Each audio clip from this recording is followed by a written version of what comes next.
welcome. Thank you Thank for you. joining us. Thank you for having me. I'm delighted to be here. I wish I could be there in person, but I just came back from a very long trip to, well, a very short but challenging trip to Ireland and the States, and I don't think I could manage another flight.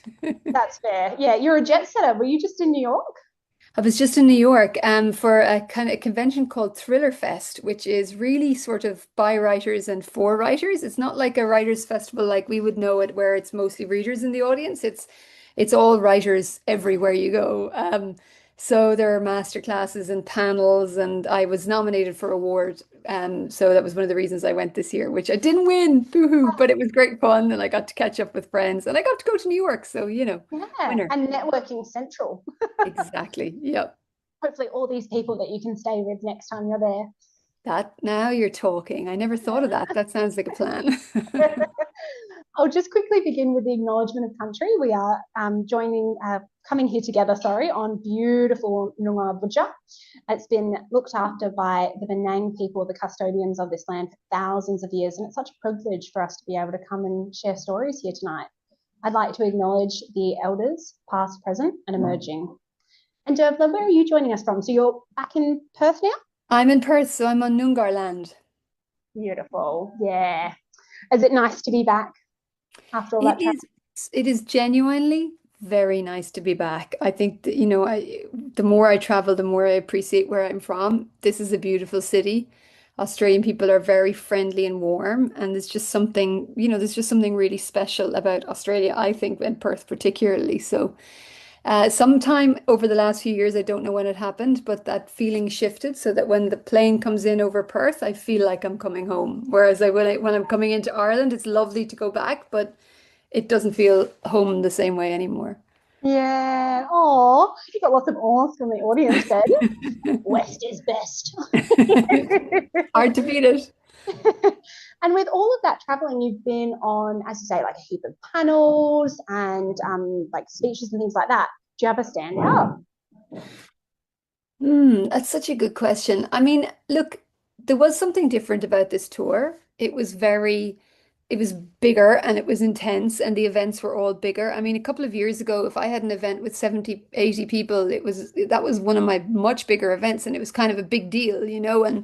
And then we had the odd 200 person event, and now suddenly it feels like a big leap. And this event, this tour, it's like 200 people, 300 people, sold out at 300 people, and that changed things a little bit. And then as well as that, I think the fact that this was a Cormac book changed things because people were really excited and happy to go back to Cormac, and I really felt like I was meeting a lot of old friends in the signing lines. And I have this ongoing joke in the acknowledgements. So the specific acknowledgement readers, we had a little bit of fun with that. So all that made it really special. I think if there's one event that kind of stands out, it might be at Auckland Writers Festival, where I got to share a stage with Ian Rankin and Chris Whitaker, who wrote All the Colors of the Dark. And it Yeah. was unreal. I mean, first of all, I've been reading Ian Rankin since I was 20. So like I tried so hard not to fangirl. Like I was like, just be cool. Just be cool. And I stayed cool right up to the signing line, then I kind of lost it. But also Chris Whitaker, if you ever get a chance to hear him speak, you guys have to go. He is hilarious. He has crazy, very unexpected stories, as well as being a brilliant writer. So well worth checking that out if you can. Excellent. I wonder if he's going to be at the Perth. I forget what it's called, but Festival of Fiction. that's I it. think he's. Gabby I was think telling me she's going. Yeah, that's going to be huge. I think he's gone back to the UK, and he did tell me that he's traveling to the States for 8 mini tours this year. So I suspect he's going to have his hands full with that one. Ooh, yep. I could not do that. Yeah, I feel like it'd be such a stark contrast to the process of writing. I think that it would feel quite jarring. Oh, absolutely. I think it would be overwhelming. I think if you have a book as big as his was, there's a lot of pressure from the publisher to do that level of travel, but it is very intense. I would struggle with that, being away from home that much. Yes. Yeah. Yeah. No, that makes sense. So we normally like to start after our travel segment. We like to start with hearing a little bit about young Dervla and what your relationship to reading was. Oh gosh, that's a good question. Look, the family story, my mom maintains that I learned to read when I was 3. And I learned because I kept following I'm from a family of 7 children, and both of my parents worked, and everybody was very busy. And I was always looking for someone to tell me a story, and there was just no one available half the time. So um mom basically said, look, you can sound them out. I knew my alphabet, I knew how to sound out the letters. And so I would sit at her feet when she was ironing, or oh my God, talk about fulfilling the cliche, peeling potatoes, which she did a lot. It is true, even though I hate to fulfill it. But and I would I would tell her the letter, and she would give me the sound, and I would learn the word that way. And I learned to read like that, sitting at my mum's feet, following her around. And I do remember feeling the sense of like, and I don't know if this is a false memory that I've created over the years, having heard the story so many times, but it feels real. The sense of like, oh my God, it could do this by myself as much as I want, and I won't need anybody to do it for me. So that's one part of it. I think the other part of it really was it was so different then. Like my kids' rooms are full of books, and ever since they were tiny kids, I've been reading to them, and we worry about what our kids are reading, and we curate their reading lists, and we try to get them beautiful books. And back then, like I had scraps of hardback picture books that were left over from my older siblings, and we're talking about a handful of them. And every bit of reading material was precious. And this is genuinely true. I remember I would sit at the breakfast table and read the back of the cornflakes box again and again. And I was so happy when they changed it over, every 6 months. One appreciative customer. Exactly. When I was about 12, I started getting paid for babysitting outside of the house, and I got £5 for a night of babysitting, which was enough for a paperback. So Yeah. that was when my life really changed, and I could buy my own books. So that's the Oh. background. I feel like any voracious reader, they just read whatever they could get their hands on, whether it was age appropriate or not. Absolutely. Yeah. Do you My have brothers any were favorite into, authors? sorry, go ahead. Oh, you go. I was going to say, you're right about the suitability or not. My brothers were into science fiction and fantasy, so I would pick up the books that they would read. But I mean, some of them were just way too advanced for me. I mean, I know some people read Lord of the Rings when they're 6, but I was not that kind of reader. I would have found that too much. But whatever I could get my hands on, I read. It's like I sometimes have kids, and I say kids because to me they are kids, come in and they're like, I've just finished reading It by Stephen King, and now I want to move on to something else. And I'm like, this is the section. I don't think I can help you because that's too scary for me. I can't read that. I am I'll leave you with it. 100% with you. Stephen King is literally, I think, my favorite writer in the world, and that's the only one of his books I haven't read because I think I would be too freaked out. The clown thing, I already tense up when I see a clown. I don't think I need ammunition. Horrifying. No. Do you have any favorite authors when you were able to start buying your own books? Did you have any favorite authors that you remember from that time? I really was in love with fantasy back then, and so there were a series of books written by Raymond Feist that I absolutely loved, and then he did a series with another writer called I never knew how to pronounce her name, Jani or Yanni Wertz, and it was Mara of the Akama, and I mean it was this whole beautiful world, and I read those books. I think I still have the very first book in that series, and it's an old paperback and it is in shreds. I mean, the spine is gone, it's falling apart, but I just hold on to it because I read it until it fell apart. Yeah. So those were a real favorite. And then random things. There was a series of books written by people, and the books were based on a role play game that they played together, the Dragonlance series. They're very old now as well. So they were real favorites. And again, read them cover to cover again and again and again. David Gemmell was a favorite. There was another David as well, but just fantasy cover to cover until I hit my 20s, really, before I switched to crime. Yeah. There you go. That's a few good recommendations that weren't Enid Blyton. Normally, Enid Yeah. Blyton makes a showing in the childhood favourites. Anna Blyton was a bit earlier. I definitely did the Mallory Towers stuff at one stage, but I moved on to fantasy fairly quickly. And so you moved on to crime after that. Do you have Hmm. a favourite crime author? Is that kind of like something that you can't say now because you know so many crime No, authors? I no, because I think all is fair. I mean, look, writing's so subjective. I mean, I never feel sensitive about if people don't particularly love my book or whatever, because I always think, well, if they go into a bookshop and you look at the shelves and you think, Of all the bazillions of books that were written, these were the ones that made it to the shelves. So these are something special because that's really hard. And yet, of here, I could spend 2 hours browsing and I'll find maybe three or four I want to bring home. And of those three and four, I love one of them. The reality is, we're all picky and we're all subjective. So I think some books are for you and some are not. So I think it's fair to say the ones you really love. Have I got a favorite writer, crime writer? I mean, Stephen King is now writing crime fiction, so he's a treat for me. I really, really look for, and I've got Never Flinch. I saved it for my journey home from the States. So I've just started that. Tana French is also someone I really look forward to reading, and she's not well known in Australia. And I think if she were more widely read, she's very, very popular in the US. She's an Irish writer. She started by writing a series set in Dublin. They're referred to as the Dublin Murder Squad series. And they're really, really good. They're not technically a series really because each story is written from the point of view of a different detective on the squad. So they're very disparate. But she's just a truly brilliant writer, and they're really, really rewarding. So she's a real treat as well. I could go on, but I'd bore you to tears. It's funny how some authors, they'll be really big in one country and they might never break through, but it's something that we hear a lot with book selling and book buying, because I do the buying. And they will say that. They'll say, this author's massive here. We're trying to break through in Australia for them. Yeah. And yeah, it's so funny what we gravitate towards, whether it's covers, whether it's the blurb, but it's there's no way to pick it. Yeah, it's What's going to funny, go isn't down? it? And some books will just go off in a particular country and others just won't. Like you're right. I do think it's very hard to predict what will work and what won't work. Was that I feel like I'm jumping ahead a bit, but while we're on the topic, was that part of the reason why you wrote What Happened to Nina? Because that was a bit of a departure for you, having that one set in America. Yeah, I mean, look, if I'm really honest, I signed a contract with William Morrow, who are a HarperCollins imprint in the US. And so it was a US-based contract for global rights, and they wanted three standalone US set novels. So Murder Rule, What Happened to Nina were part of that contract.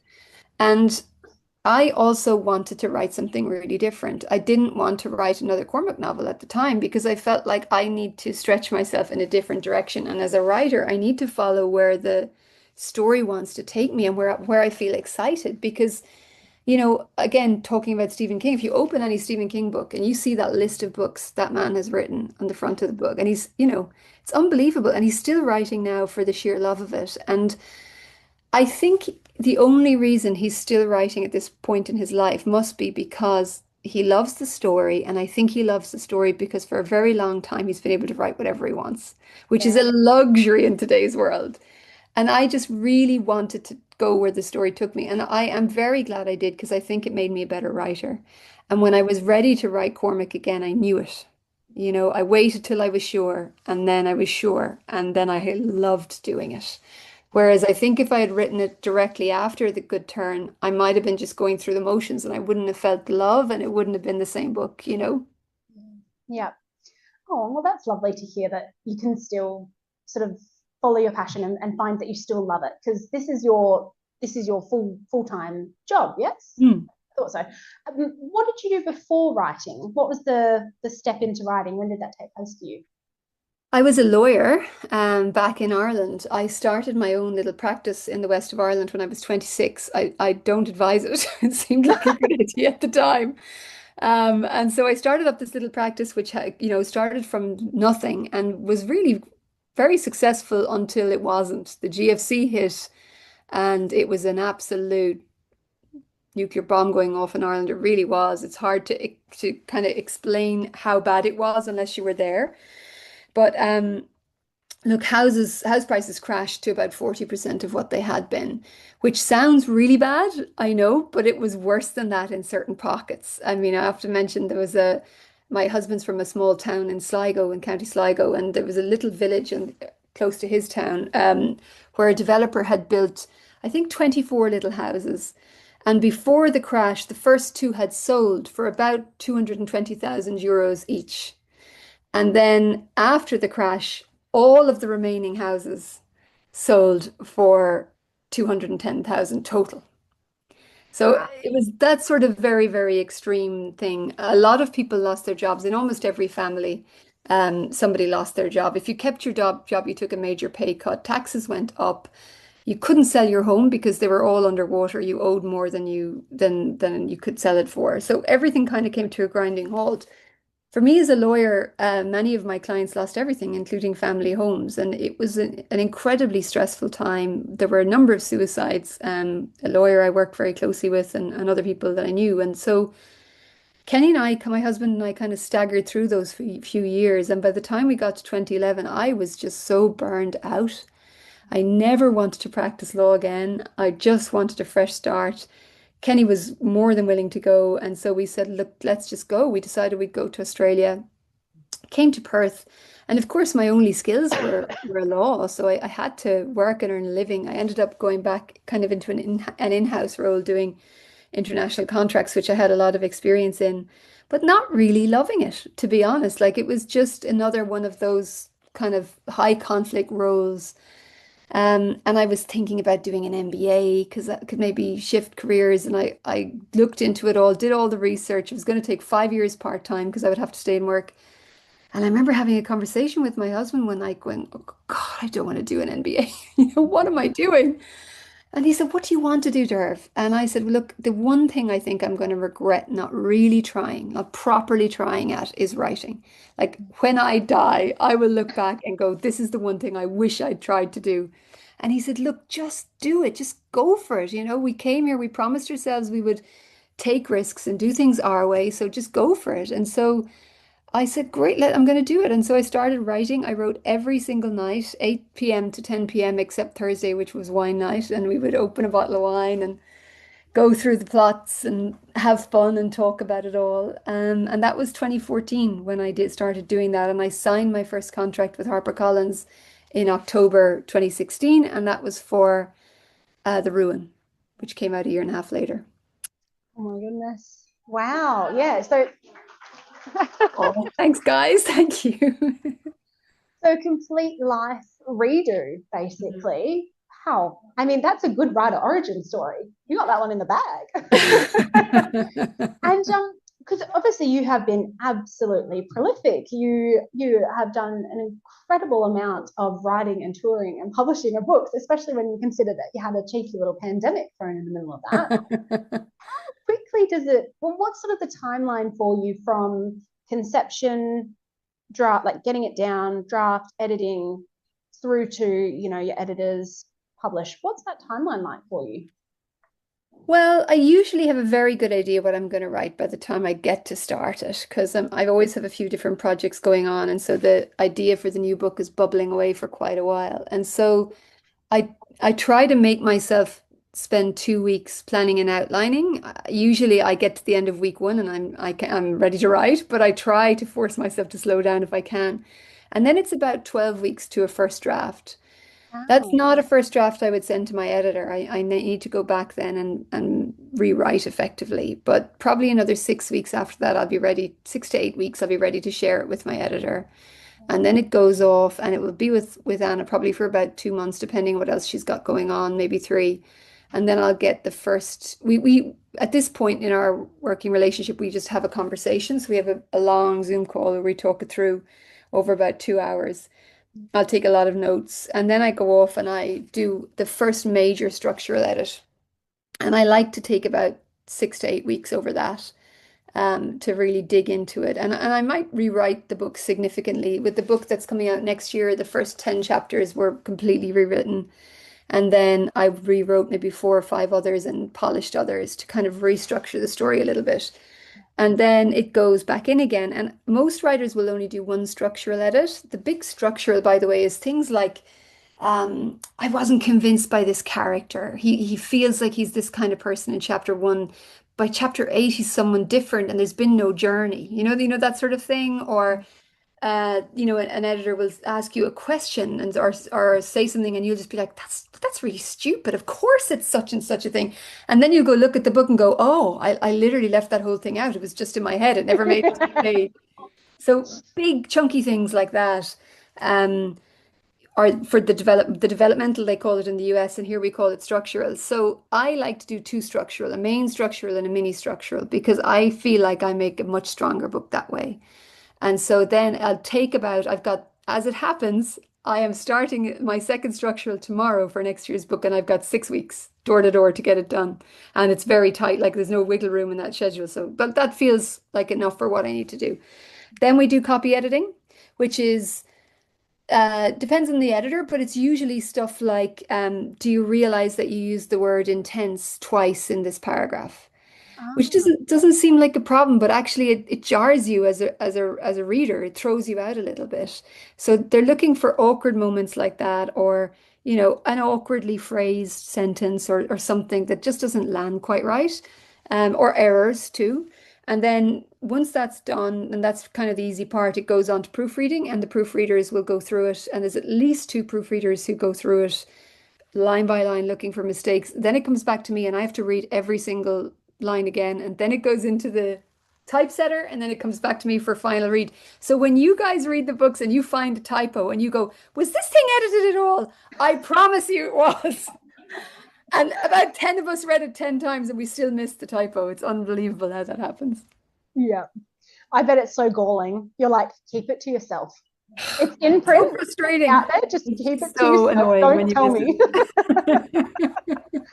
Yeah. Oh my God. Thank you. I think that's one of the most in-depth sort of like step by step that we've gotten. And it is so fascinating to see how many people are involved with it becoming the final product that we hold in our hands. Have you had the same editor the whole way through with all your novels? I have in Australia. So Anna Valdinger is my editor and publisher in HarperCollins in Australia. And Anna and I have worked together since the Ruin, since the very first book. So we've got a really tight working relationship. Editors elsewhere have kind of come and gone as I've moved from different publishers. So, and sometimes editors just leave.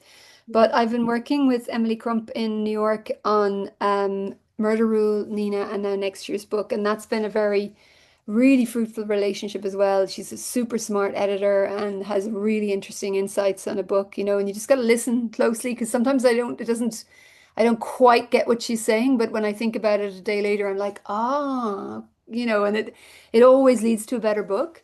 So I have to say I've been extremely fortunate with my editors because I know not everybody has a positive relationship, but other than one experience, I have had like basically a universally positive experience. It's been all really good. That's amazing. And to have someone with you that whole time that knows, or, knows your characters almost as well as you do, kind of thing. Like they're just as invested Yeah, in it's seeing huge. their story play out. Do you ever kind of have them go, okay, can we revisit this side character because I really want to see what happens next from them? Well, Anna's quite invested in Cormac's romantic life. So Ah, she'd like to see him, she'd like to see something more happening in that area, just personally, rather than thinking as an editor. She's like, I think it's time that he finds happiness. And I'm like, no. So I she's like, as a reader, not we yet, need Anna. more. Do you think you'll ever write his love life to that degree? I feel like there's something brewing for him Yeah. in this book that I feel like is going to become something more. And I'm really, really actually excited to write that. So I think that could be kind of fun. Yeah, yeah. And so you don't mind killing your darlings? Are there ever like do you ever kind of take something out because it's not working? You're like, okay, got to remove it, and then like put it in a file somewhere to be like, I'm gonna come back to you. You're not buried. You're just put to Oh, I have the done that so many times and you never ever come back to it. side. You've But I think it just exercised it. makes you feel a little bit better in the moment that you're like, no, that's a useful piece of writing. I'll use it again. You never do, but it's there. Yeah, yeah.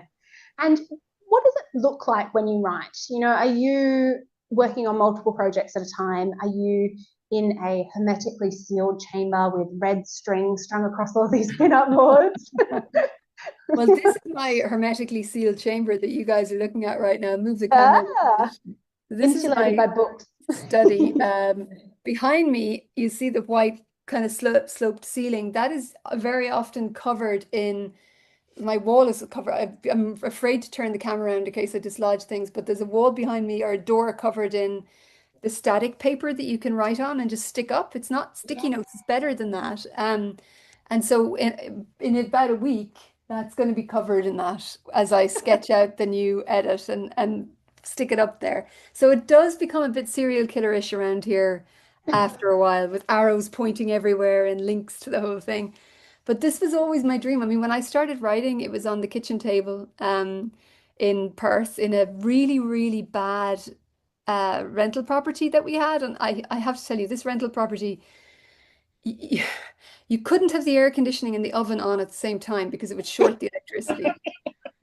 And the oven took 45 minutes to get to 180 degrees. So it was a nightmare. Yeah. And it was teeny tiny. So I used to work at the kitchen table, 8 to 10, laundry everywhere. I would just push it aside, and just do the work. And I always dreamed that I would have a little place of my own in the eaves. And so when we bought this house and built our extension, I put this in just for me. So when every time I come up the stairs and walk in here, I feel so spoiled. It's my own space. So when you were first starting out, obviously your kids were a bit younger then. Did you ever have to kind of be like, what's happened to the storyline? Because like some little hands had come in and reorganized it for you. Or did that not really happen? Oh God. I mean, I think you just have to get used to it as a mother. I don't know. I mean, I know some people have always nearly had their own space, but I worked at night. Most the kids were usually in bed well, they were always in bed by the time I worked because it was the only way I could work. And then when they were older, I had to study off the kitchen in our old house, and the kids would just come in and out all the time. Yeah. So you're just, Mom, yeah, mom, mom. whenever they're there, you're just interrupted. You just have to get kind of used to it. And I mean, once like I usually work in a notebook, this is the notebook I'm working in right now. And other than that, it's on my laptop. So they don't really have a chance to pull things apart as much until it goes to the wall. And now they're old enough that they're not interested in that kind of thing. So I'm safe. Do you think you have any budding writers amongst them? My daughter, she writes and draws graphic novels. She's 15 and she publishes her in a kind of an online place for webtoon for comics. And she's Yeah. really she would kill me for talking about her, but she is really talented. Honestly, she's just a natural. She can tell stories with images in a way that I could, well, first of all, I can't draw, but also her ability to know how to frame a story using images and words is just amazing. So I love her work, and she works incredibly hard on that and has done for years. So it's not a flash in the pan thing. So I think that she may become a writer, but Yeah. she knows that she has to have a day job because you don't want to rely on writing to pay your bills. You're a very lucky person if you get to do that. Yeah, yeah. But wouldn't it be nice if it was we had Hannah Kent with us last month, and she was saying in Iceland it's because writers are so prolific there and storytelling so massive. There's so many grants that are awarded to authors like so that they can have like a livable wage through the Yeah. grant to be able to just write. And the I think percentage, I think, compared to Australia, it was tiny, tiny, tiny, tiny. Yeah, that would be wonderful. I do think that they're trialing something in Ireland, a sort of a universal basic income for artists, and there was a certain number of people that were chosen for this trial. I read about it a couple of years ago. I must go and research it and see where it all landed because it sounded like a very good idea. Yeah, yeah, 100%. Um, And so just stepping on from there, so now you're able to write full time. I imagine when you first took that punt to write The Ruin, did you take time away from work or you were still having to work while you wrote that? No, I didn't take time off work when I wrote The Ruin, and I didn't take time off work for The Scholar. What I did do around the time I was finishing off the first draft of The Scholar, Kenny and I were both, my husband and I were both working really hard, so we went on a date night. I dragged him to a forensic science lecture as our date night, and we were sitting having a glass of wine, and we were just talking, and then we just kind of said, "What are we doing? Like we are working." Insanely long hours. The kids are really small. We never see each other, and we're just afraid. I think we were afraid to take the leap and afraid to risk it. And even though The Ruin had already been a top 10 bestseller at that point, and Scholar was looking really good, and then we just said, you know what, I could take a year off work, and if I have to go back to work, then so be it. That's fine. Like I'm earning enough to replace my income with writing, and if I need to go back to work, I'll be more than happy to do that. Let's just take the risk while the kids are young. So we decided I would go for it and I would just become a full-time writer for a year. And I just haven't had to go back. So the year has been extended. Woo! So far, so good. Yeah. Yeah, yeah. And just touching on the lecture that you say you went to, what is the process like? researching a murder novel, I imagine your Google results would raise some eyebrows. Yeah, on occasion they can be quite dodgy. Particularly with Nina, when you're looking for in-depth research on how you can clean blood so that it can't be found by luminol, you know. Yeah, you could be very highly suspicious. But look, I guess I find, it's kind of fascinating. You find some little wrinkle and you just become really obsessively interested in how it would work. I mean, in back in the ruin, so the young man disappears, Jack disappears, and his girlfriend decides to try to trace his steps on his last day. And she wants to use his phone, and I didn't want it to be some convenient app that had just been installed by them. It just felt too easy. I wanted it to be something that could just be there, but without any of them knowing or having to take any special action. And then I discovered Google Timeline, which, if you had any Google app on your phone, if you've got Gmail or anything like that, it tracks your phone. So for years afterwards, you can go back and figure out exactly where you were at any particular time on any particular day, unless you opt out of it. And I couldn't believe it. I went back and looked at my own Google timeline and did everything. Even, if I flew to Ireland, you could see it. If I was at a pub on a particular day or a cafe or met a friend, you could see down to the minute where you were. It blew my mind. So I was like, oh my God, this is perfect. All she needs to be able to do is have access to his password for his email, which many of us would share with our partners, and then she can get into timeline.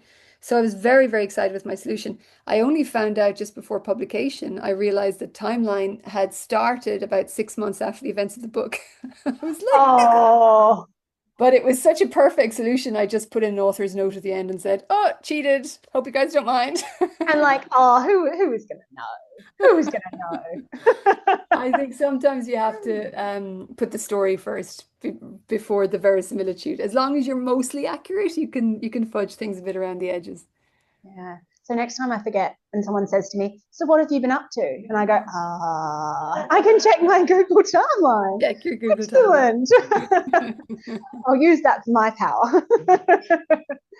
And what about with because most of our audience have read it, so we can go into some spoilers as well. Cool. With the Unquiet Grave, we have an archaeological element. What was it like researching that, and how did that get pulled into the story? Was it the spark?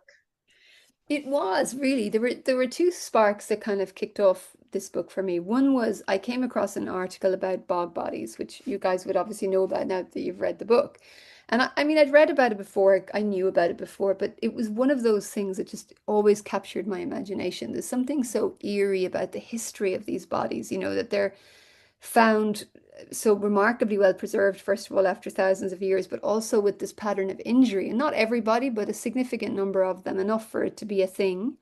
And then, the theories behind why these bodies were murdered in this way, that it was human sacrifice and all this sort of stuff. It's just there's something very dark about it. And it really captures the imagination. It's something intrinsically Irish, for me anyway. And so I was thinking about that, and then of course, the dark crime writer's mind kicks in, and I started thinking, what if you found a body? Someone had been murdered, and in the exact same way as these historical bodies, but it's a contemporary murder.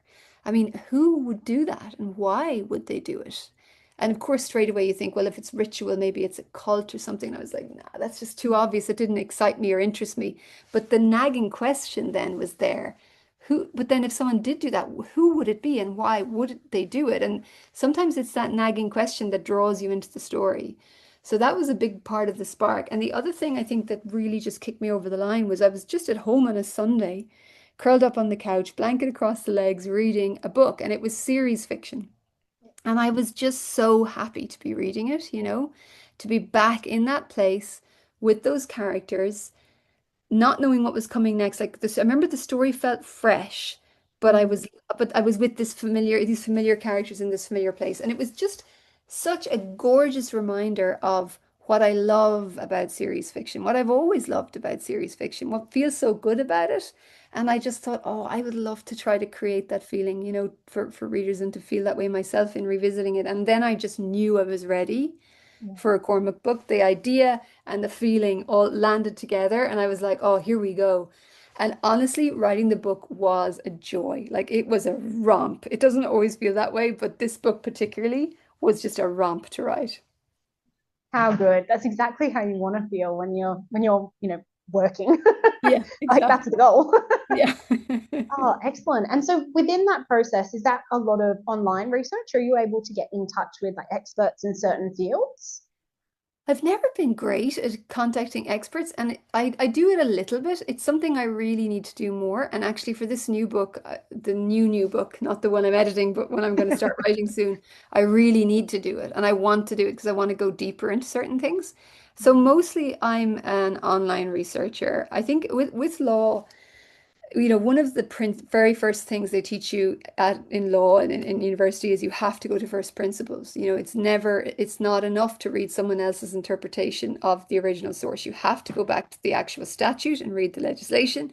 You have to go back to the case law and read it yourself. And then you can read texts and journal articles about it and, discuss, think to yourself if you agree with the interpretation. But you're just missing the whole point if you don't go back to the original. And so you really have to be able to do that, and you have to be able to read quite difficult things and find meaning in them. So I think that training kind of helps me because personality wise anyway, I'm like a dog with a bone. Like if something interests me, I can't let it go. So mostly I'm an online researcher. I will speak to experts occasionally, and it's something I need to get better at for sure. Yeah, there you go. And so with your background, obviously that's a skill that you've brought to it as well. And I know that the law that you studied wasn't criminal law, but do you think part of that background is why you were drawn to write crime, or not necessarily? I think honestly, I was drawn to write crime because I read it so much. Because I was quite naive when I started writing. I didn't have any. I mean, I'd been a reader since I was knee high, but I didn't think about the industry in an analytical sense. I'd never been a bookseller, and I didn't really have any knowledge about how people, categorize books before they sell them, and I just didn't think like that. When I wrote The Ruin, I wanted to tell the story of Maud and Jack. And I ended up including a police officer because I discovered in an organic way, as many writers probably had before me, that it's very useful to have the structure of a police officer carrying out an investigation because it forms the spine of your story. And I think that it was helpful for the story. I think I've kind of fell in love with Cormac from the beginning, so I wanted to write more of him. And I think the structure of the story kind of came about because though I was reading a lot of those books. I just knew them kind of organically, but I didn't know what I was doing in that sense. And in terms of whether or not my legal background influenced it, I think only to the degree that, like, I had friends who were criminal lawyers, and young lawyers like me, and we go for coffee and we go for drinks, and I heard the stories about what really was going down. And some of that definitely trickles into the stories in various places. So it influenced it, but I don't think it made the decision for me, if that makes sense. Okay. Yeah. And jumping into the Unquiet Grave, we're back with Cormac. How do you balance writing, as we say, a series novel that we love because it feels like home? You're back with the characters that you know so well. But how do you cater to both that first reader who's seen that in the bookstore, in the airport, in the library, in the new releases section, and just picked up and started there, as well as honoring those characters, also those readers who are coming back to the series? Yeah, I think you really have to make each book complete in itself. Like it has to be a story you can just pick up and read. That is the priority. I mean, there's some people who find the idea of just jumping into the middle of series like really offensive. It's like, what? I would never even consider doing that. Of course, I have to start from the beginning. And if the series is too long, then that becomes daunting, so they just won't go there at all. Whereas other readers are quite happy to just pick up a book and read it for what it is. So I think the key thing is you write the story and it's self-contained within itself. And then for the readers who love the books, the character has to change. The Cormac of book four cannot be the Cormac of book one, or else you're writing episodic fiction. And there's nothing wrong with episodic fiction. Like, I mean, Poirot is opposite episodic fiction. He never changes. It's just Poirot dealing with another problem. But we love that because it's Poirot. But it isn't what I want to do. Like, Cormac has to change. He has to change the person. He has to grow. He has to shrink. His life gets better, it gets worse, but he's influenced by everything that's happened to him over the course of the books. So if you've been there all the way along, you should have that satisfaction. But the thing is, our audience, readers of crime fiction are sophisticated. They read a lot of crime fiction. They get narrative. You don't need to dumb it down. You don't need to explain or over-explain things. They will get things 10 times faster than you ever expect. So sometimes I think it's don't overthink it. Just tell the story straight. I know where Cormac is at that point. Tell the story straight. The readers who've been there all the way along get it. The readers who are jumping in for just this story, they get it too. They know if there's something they're missing. And they'll either decide, I want that extra thing because I feel it's going to enrich my read, or they'll say, that's okay, I've got enough. Yeah. But I think where you go wrong is if you try to over explain it. Yes. Yeah. And then it gets a bit bogged down and slows Yeah. the pace And then down too the much. long-term readers are bored, and so are the short readers because they don't want that. They're there for the core story elements, you know? Yeah. Yeah. And I would like to speak about some of the other characters in the Unquiet Grave now. You had some sumptuously wonderful villains. I love a good villain. I love to hate someone who actually deserves it. And I wanted to speak a little bit about writing villains and, just whether are they funner? Are they more fun to write? I think they are. Some villains more than others. I mean, Carl Rigney was a joy to write because he is just I such loved him. I he's loved to such hate an him. right? He's just such an out and out shit. I mean, there's no Yeah. other possible word for him. And Yeah. I think that the satisfaction of Carl is that when we re meet a really bad person in real life, like you have meet a colleague at work who was just truly awful person, they never come up and say, "Hi, I'm Susan. I'm really, really horrible. I like to steal your food from the fridge, and I like to Yeah. make up stories about you behind your back." I mean, no Yeah. one does that. We just find that stuff out as time goes by. And Yeah. sometimes the really truly people, horrible people are good at kind of hiding it. So you're always left kind of going, why is no one seeing this but me? Mm, Whereas with someone like Carl, because you get to see inside their head, it's all there. And it's like, oh, he's so bad. And we all know he's that bad. And we get to see it all unfold. There's something like just it gets it all out, all that frustration we feel from real life, we get to enjoy it on the page. So yeah. I really enjoyed writing him, and there was something very satisfying about it. Yeah, that's exactly how I felt when I was reading him, and I got to the point where I could see where it was going. I was like, well, we read what we Yeah. sewed. I'm like alone in my bedroom, like curled up with like some chocolate and a glass of wine. I'm like, yeah.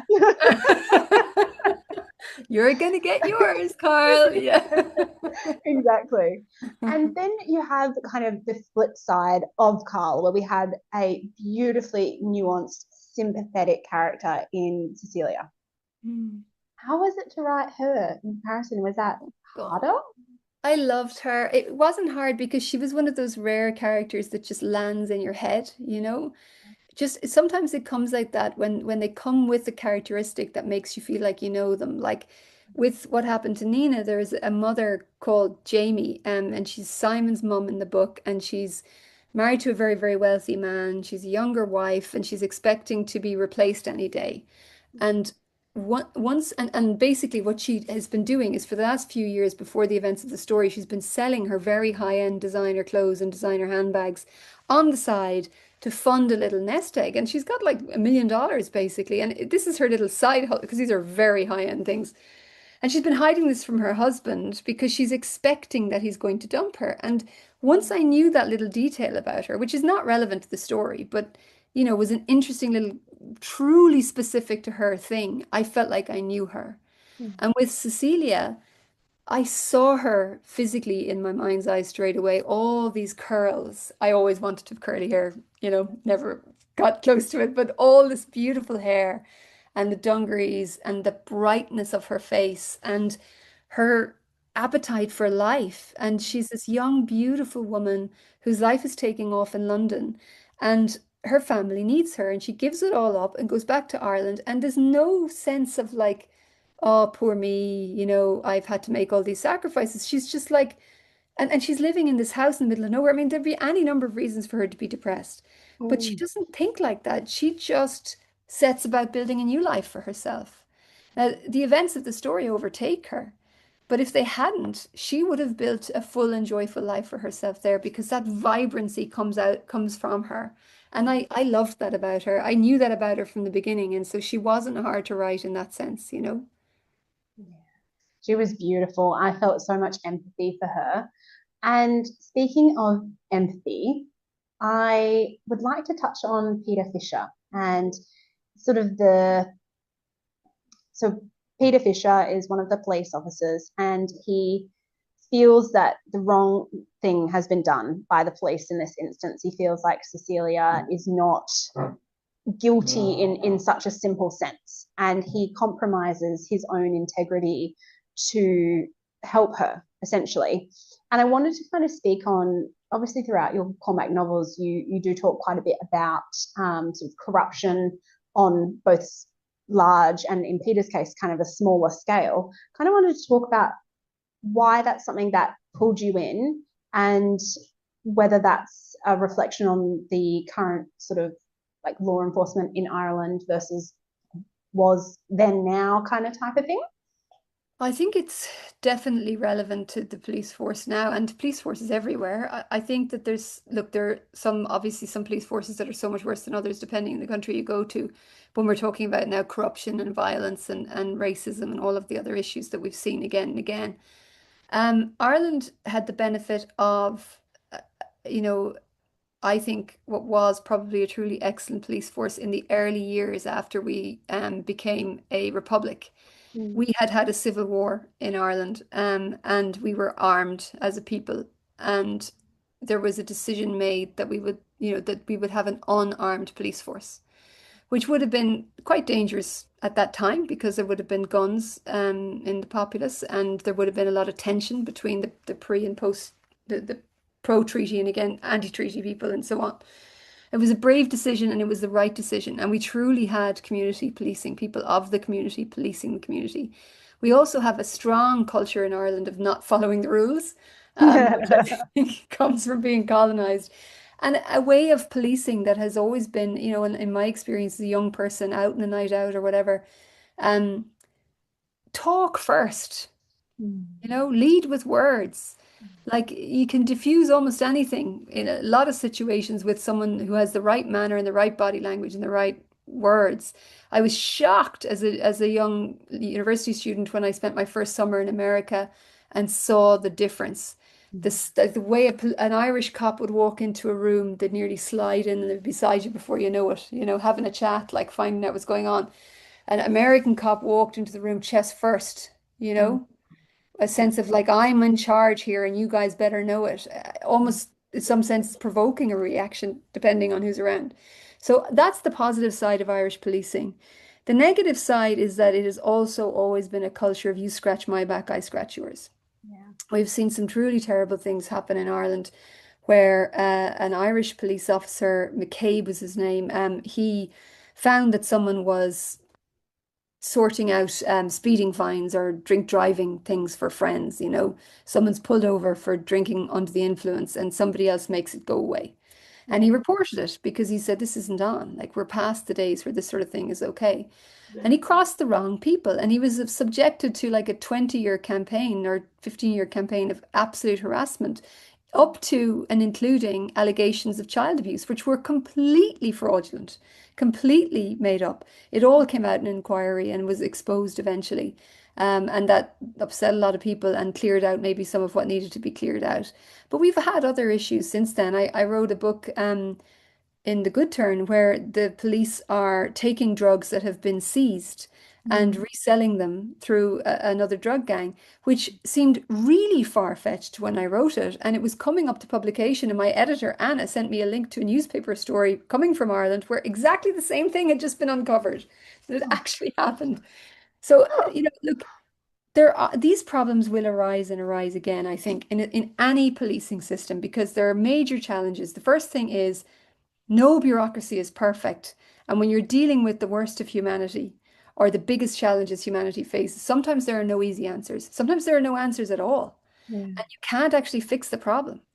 And I think for someone like Peter, to go back to your original question, sorry, I went on such a massive tangent there. It's fine. But with Peter, he's young. Yeah. It's very hard to accept that you simply cannot fix things all the time, Mm. and that Yeah. sometimes unjust outcomes happen.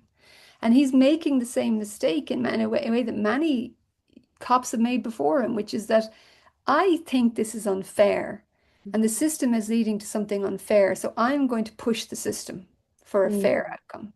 Once you do that, you're making yourself the judge and jury, and you're the one who gets to decide if something's right or wrong, which maybe is right the first time you do it.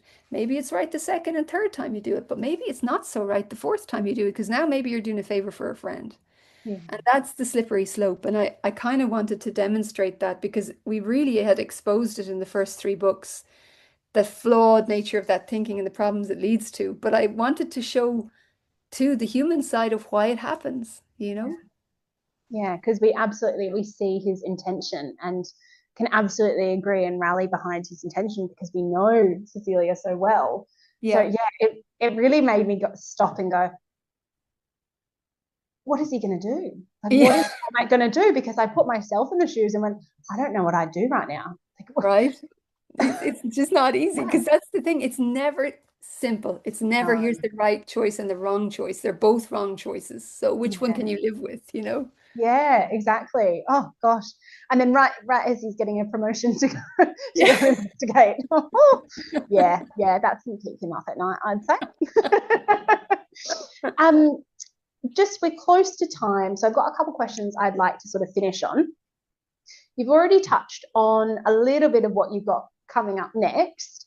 And they are, so they're both Cormac novels, or one's a Cormac novel? No, the next book is a standalone novel set in Melbourne, Ah, which I'm okay. very excited about. And I've been working on it for a while, and it's just I've just really can't wait to talk about it. So that's the one I'm editing at the moment.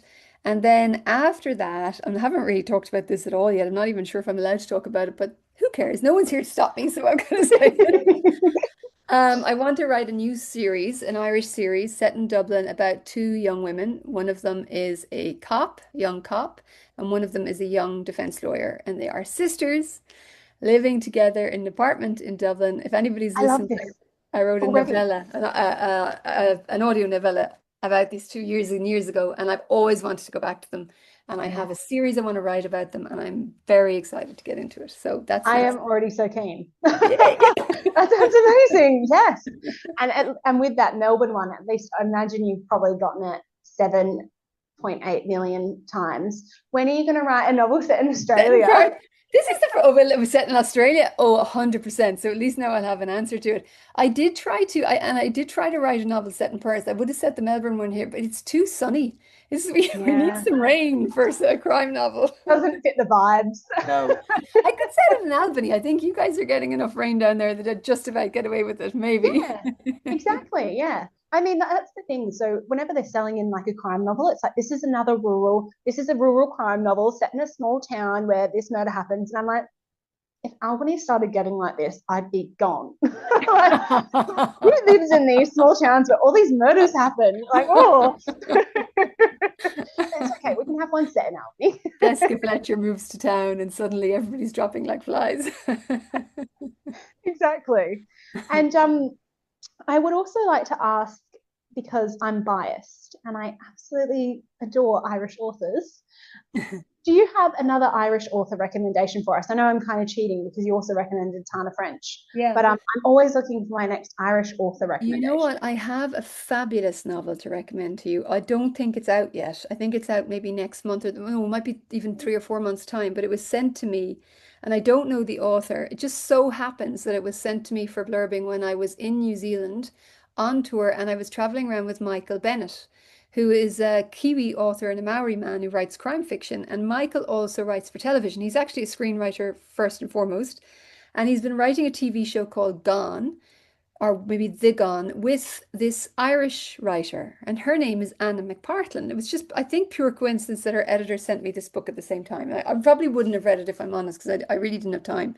But I did read it, and I knew nothing about Anna. And I'll be honest with you, I still don't know a whole lot because I haven't gone and researched her. I just read this book cold, and it's called The Silent Ones. And it's about a young female Garda, I think in the 50s in Ireland, where a baby boy is found on the beach and he's been murdered. And she gets pulled into the investigation. And again, being very honest, when I read the first chapter, I thought this is not going to be for me. I can't read this because I struggle to read books set in a period in Ireland where the misogyny was shoulder deep, you know. I just really struggle with it. I feel like I lived through the echo of that and I don't really want to go there. But I kept reading because the character was so incredibly drawing you in. The writing is brilliant. And I am so glad I did because it's the best book I've read in a long time. It's brilliantly told. This young girl that puts up with so much crap, but she makes friends along the way. She's very good at what she does. The writing is nuanced. You never feel like she's, unrealistic, but she's still kind of larger than life at the same time. So I think it's called The Silent Ones. Anna Silent McPartlin. ones. And it's out in a few months. And honestly, it is deeply moving, funny at times, grim at times. It's the best of crime writing, so I can't recommend it enough. It's brilliant. Amazing. Thank you. When I go to work tomorrow, I need to make sure that I've got lots of that on order. Yeah. Because we do order like a few months in advance. So it could be Yeah. coming up on a Yeah, list. I think it's because I know that they needed, if I was going to blur, but they needed it by the beginning of July. So that means it's at least 3 or 4 months out, I would think. Yeah, yeah, excellent. Thank you so much. And then to finish up, I would love it if you'd be willing to read a passage. It is a Sure. absolute pleasure. And then while Dervla is reading that, if you'd like to have any questions marinating in your minds, you can follow them out after the reading. Right. Okay, so I'm this back. is from the very first chapter, and we're with a young woman called Leonie. She's a German teenager who's been dragged to Ireland reluctantly by her parents. She's appalled by the weather, and her dad has become obsessed with all things Irish. Particularly, he wants to go into the bog and practice turf cutting. And now any Irish person would tell you you do not do that for fun. But he's gone in the depths of winter to try to cut turf, and she is just frustrated and wants out. So she's walking away from her parents when we join her. Leonie turned and walked away. She walked deeper into the bog until her father's voice was muffled and distant. The ground around her changed. There were trenches now, filled with water, either side of where she was walking. The land was thick with reeds, springy and squelchy underfoot. There was a smell, too, earthy, damp. It wasn't pleasant. As Leonie walked, a large bird with a white band around its neck burst with a squawk of protest from the reeds a couple of meters in front of her. Leonie took a startled step sideways and sank up to her knee in cold, dirty water. Scheisse. Water seeped into her left boot and the ground sucked at her leg. She tried and failed to pull her boot out of the mud. It was completely stuck. Verdammte Scheisse. Leonie pulled her leg out, then sat on a solidish patch of ground and wrenched her boot from the mud as the backside of her jeans rapidly soaked through. She emptied the water from the boot, and as she tugged it back on, something caught her eye. Just up ahead there was a trench filled with murky water, and something was floating in it. Something odd. Leonie squinted, leaning forward to try to make out the mystery object. She stood up, rubbing her now dirty hands on her jeans, and took a careful half step forward, then stopped. Her stomach clenched. She tried to tell herself that what she was looking at was an animal, but the lie bounced off, useless against hard reality.